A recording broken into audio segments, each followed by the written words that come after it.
lakini tunamshukuru Mwenyezi Mungu tumekusanya alama 8 kwenye kundi hilo, lakini haijakuwa bahati, tumeshindwa kupata pointi za kutosha kwenda hatua ya robo finali.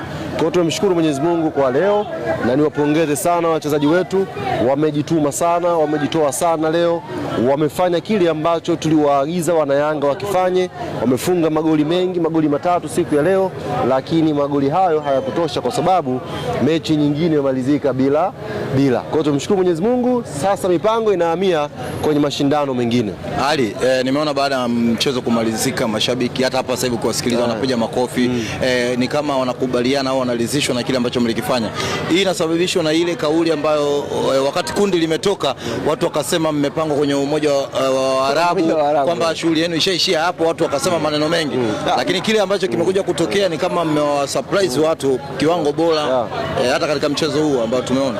Ndio maana nasema Wanayanga wote leo ukitazama tumekuwa disappointed kidogo kwa sababu hatuja qualify, lakini performance ya timu kutoka makundi yameanza mpaka mechi ya mwisho leo tumeridhishwa nayo. Timu imepambana sana, hata mechi ya leo umeona players wametoa 100% ya ubora wao, uwezo wao kuweza kutugea furaha, lakini ilikuwa haipo kwenye mamlaka yetu kwa sababu kuna mechi nyingine ambayo tulikuwa tunaisubiria.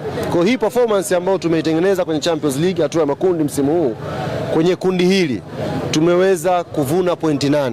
Maana yake tunajiona kabisa tuna nafasi ya kufanya vizuri kwenye mashindano yanayokuja huko mbele. Ndio maana kila mtu leo anaondoka akiwa na furaha, anawapongeza wachezaji kupambana, akiamini kwamba kwa jasho lilovuja leo, kwa performance ya Yanga kwenye kundi hili, tukirudi katika mashindano mengine tunaweza kufanya vizuri zaidi inshallah. Bila shaka kuna jambo ambalo mmelichukua kama funzo kwenye michuano hii kwa msimu huu, ni lipi hilo? Hii michuano sheha, nikwambie ndugu yangu, ukishakuwa hauna mamlaka ya kuamua mchezo kama hii ya leo, yani tunapata chuma 3 lakini bado inabidi tusubiri mechi nyingine. Hiyo situation ni ngumu. Yani unapata chuma 3 alafu unashangilia, unarudi kukaa, unaendelea na dua kusubiri mechi nyingine.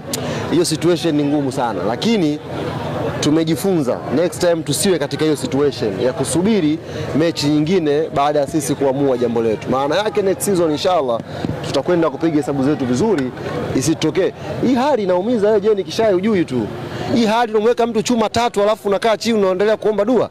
Hii hali inaumiza sana, so ambie mtu